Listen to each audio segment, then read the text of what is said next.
Well, we're here at the NFR at Will Rogers Coliseum, 7 days into it, and my old buddy Justin Mckee stopped by. Appreciate you coming by, Justin. Man, I had to come see you. Well, it's great. Well, we are so excited to be in Texas. Like we would never have done this in Las Vegas, but we've been here since a duration and just super excited about it and love to be kind of right here in your home base. Yeah, I've spent a lot of time in Fort Worth at the Cowboy Channel. That's our headquarters. That's where the studio has been and where I've been most of the year. And I'm excited the National Finals is actually happening. I mean, up until, even after the first performance, I was still questioning, is this really going to happen? And it is. And I got to compliment the PRCA and Arlington and Fort Worth, Texas for stepping up and doing some extraordinary things, taking some big chances, being very careful to make sure they're doing it in the safest way possible, but they're pulling it off, and people are all over that. They're swarming this complex. They're swarming the stockyards, and it's a dream. It could not, under the circumstances, gone any better. And the thing I like about it is this could open up the door for all kinds of new ideas and additions, and if it does nothing else, it's inspiring contestants and rodeo committees and just people that love the cowboy lifestyle that we think outside the box. We can have new ideas. We can get through anything. Yeah. And it's been very encouraging to me, and hopefully that I can do my part on the Cowboy Channel and tell the stories that are inspiring through this whole situation to help people through ordinary things that they're going through that are tough and that look impossible. Like, no, nothing's impossible. Absolutely. If you have some faith, believe in yourself, and surround yourself with good people, you can make some great things happen. And that's one of the reasons I'm sitting here. Well, we have obviously known each other and got acquainted through high school rodeo, or kids rodeoed in Kansas together, and now they're rodeoing in college together. Yes. And to us, you know, the rodeo lifestyle, the Western lifestyle, just couldn't get any better. But I have to go back to, and I'm going to pick on you a little bit. Okay. You know, when Amy and I first started this little venture, and we were making a DDG cube, and I think we were in Oswego. Yes. And I was talking to you a little bit about this feed and telling you what the price was. You know, there was a little sticker shock, wasn't there, on what that price of feed was? Oh, yeah. And what it would do. Well, since then, we've worked through that, and you've become a really good customer. And we really, really appreciate that. And not only have you become a good customer, but just a great affiliate partner and a great, you know, person to be around. But tell us a little bit about your experience, you know, with this product and what you're doing. You travel all over, and you're seeing all these places about where the opportunity lies for this product.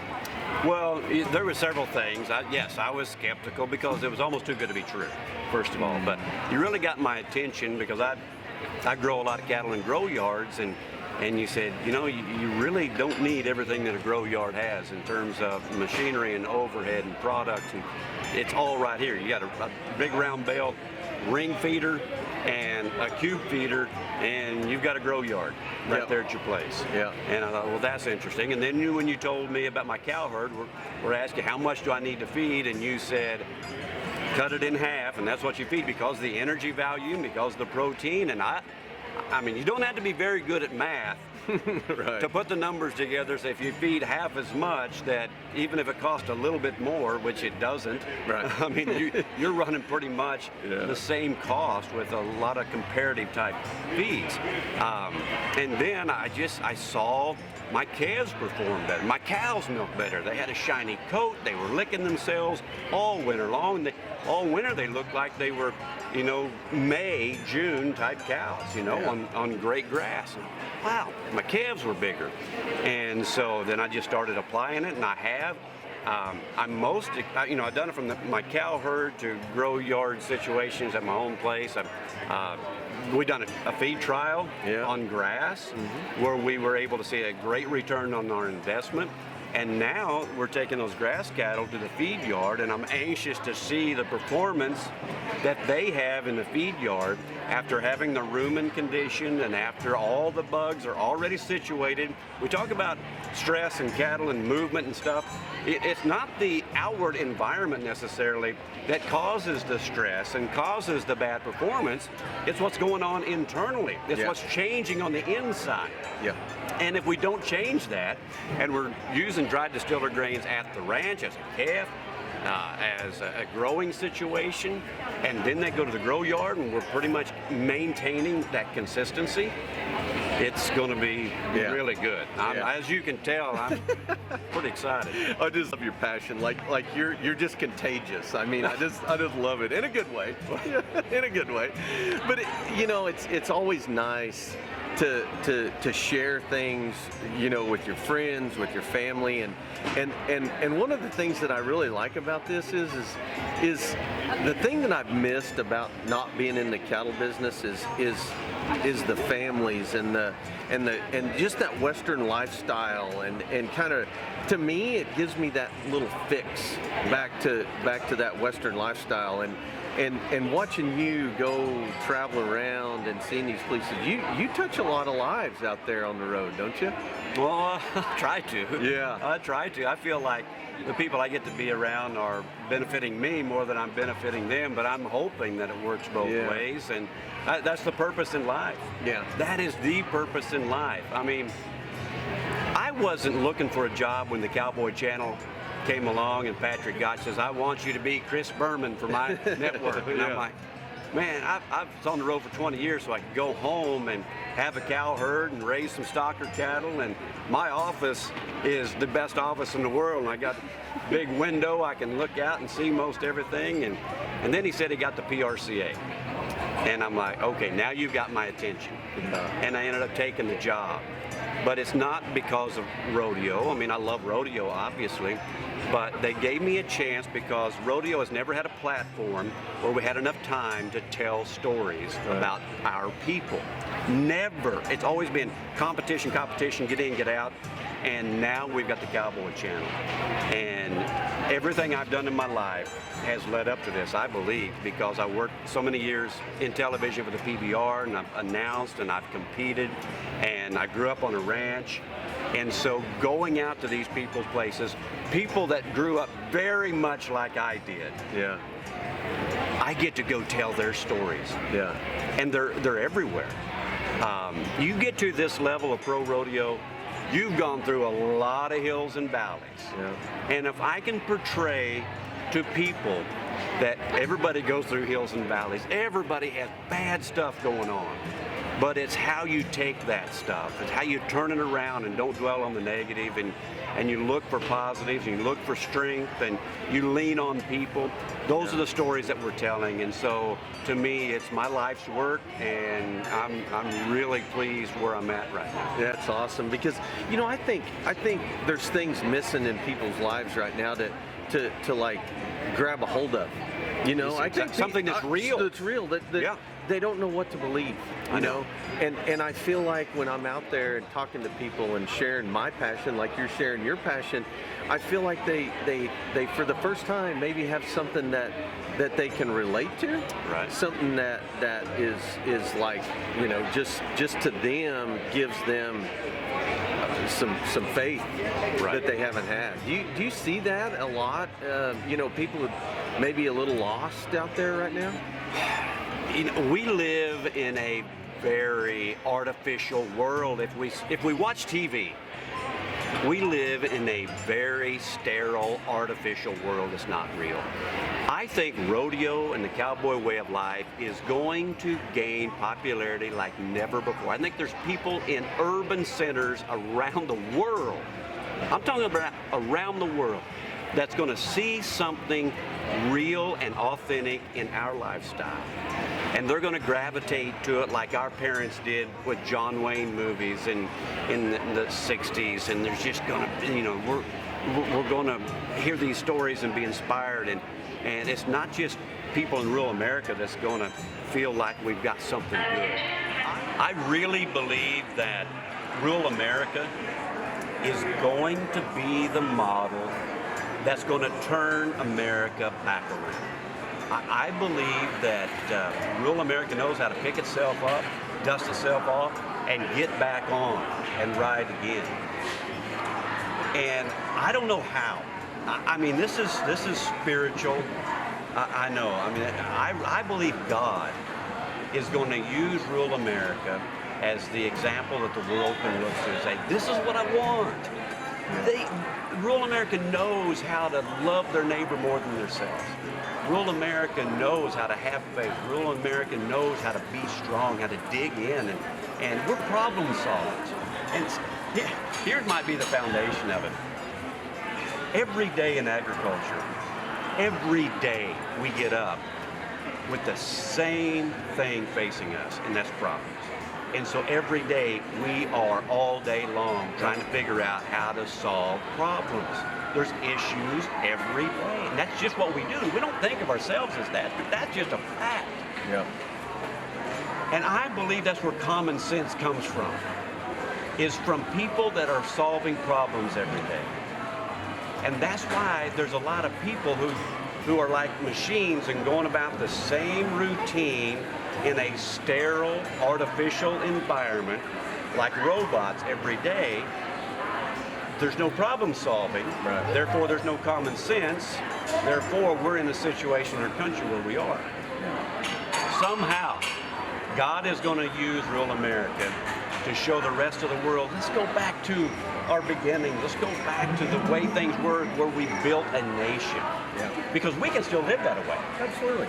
And we don't have to, we're double-bred pioneer people that came out and homesteaded and stuff. I mean, I heard the stories from my great-grandpa about covered wagons coming out. I mean, I sat there and listened to him tell it firsthand. Yeah. That made an impact on us. Yeah. And that's what we're going to, somehow, some way, we're going to help turn it around. Well, and this COVID thing is a perfect example. Like our business is stronger now than it Right. ever has. We're as rural America and the rancher and the farmer and all those guys. This is like you hear on the RFD. We're still farming. Yeah, we're exactly. still ranching. Nothing slowed them down. Our business has actually grown from this. So it's I tell people like this COVID thing is nothing to really worry me. It's something you just gotta always learn how to deal with. You gotta manage around it. But you know, Justin, it's always great. You're so inspiring. You stretch people's thoughts. Like that's awesome. Like I think as individuals, you know, especially in ag, our tendency is to think too small. Yeah, exactly. It really is. Exactly. And what we've got to do is pull together and not limit our thinking. I'm gonna tell you something. I struggle with that. Yeah. I mean, I'm an inspirational speaker, and I try to tell inspiring stories for a living, but I personally struggle with it. But the way I'm able to maintain a level that I can exist in is I share it with other people. Yeah. And so my ears almost have to hear my mouth say things that we've been talking about for me to let it soak in. Yeah. And so we're all in the same boat. We just got to find the way that's most effective for us to change our way of thinking and believe in who we are. And here's, I'm gonna get on my pulpit. We'll get behind the pulpit just for a quick second, because this is the key to life. And it's not super spiritual, but a little bit. What changed my whole understanding of the life process and God was when I realized I'm a three-part being. I live in a body. I have a soul, which is, I believe, my mind, my will, and my emotions. But who I really am is a spirit, because our spirit lives forever, right? Right. Our body is like an earth suit. It's going to unzip and melt into the soil one day. And our mind, our brain, our thinker, our emotion, same way. It doesn't live forever. Right. But our spirit, that God breathed a spirit into mankind at the very beginning, that spirit lives forever. This spirit is what's really alive. Everything else is aging and dying. The spirit stays the same. Yeah. So here's the key to life is, first of all, understand that. And understand which one of these three people is talking in my head. My body, my soul, which is my emotions, which controls most people's operations in life. Right. They make all decisions based on emotions.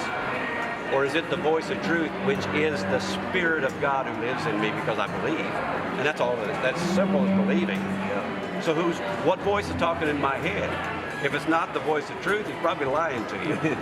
But that's the key to life. Decipher which one of those three voices are talking in my head and realizing this is who I really am.